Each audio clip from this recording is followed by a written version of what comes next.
అరే 2 రూపాయల నుంచి బతుకునే వాళ్ళం మేము. బస్ ఎక్కలేరా మీరు? ఎక్కడ మేము? మాకు 2 రూపాయల బస్సు ఉన్నప్పటి నుంచి తిరిగిన వాళ్ళం. నువ్వు ఇప్పుడు మారవంగానే నీకేం గుద్ది ఓట్లేస్తాను అనుకుంటానవా? నీ బుద్ధి చూపించుకున్నావు, నీ రెడ్డి బుద్ధి చూపించుకున్నావు. ఇంకో 10 ఏళ్ళు ఆయన ముఖ్యమంత్రి రావద్దు బిడ్డ, తెలంగాణలో గుట్టలే అయితే కుక్కయ్య గుట్టలే తెలంగాణకి. నువ్వు ఎట్లా మారిపోతానంటున్నావు? ఇది మాది గడ్డ, తెలంగాణ గడ్డ మాది. ఆ కింద పడ్డా మేమే, మీద పడ్డా మేమే. మాది మారవద్దు. మాది బ్రిటిష్ కాలం నుంచి వచ్చినది ఇది.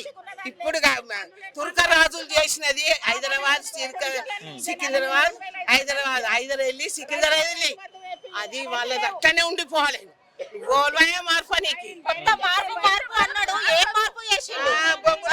పింఛన్లు ఇప్పటిదాకా మహిళలు అడుక్కొని తింటున్నారు. పింఛన్లు లేక బంగారం ఏది?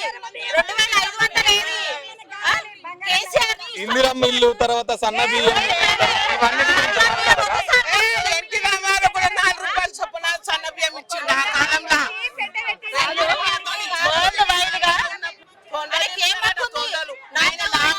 మేము కూడా తొండలు ఆడోళ్ళం తెలంగాణ.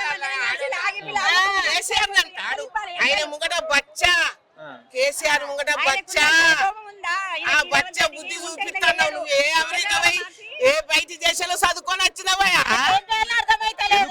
కేసీఆర్ అంటే మీకెందుకంటే అంత కోపం వస్తుంది? మా తెలంగాణను సాధించిండు. ప్రాణానికి అడ్డుపడి ప్రాణాన్ని ఓడగొట్టుకొని తెచ్చుకున్నాడు మాకు కేసీఆర్. మా అన్న, మా అయ్య అంతైననే.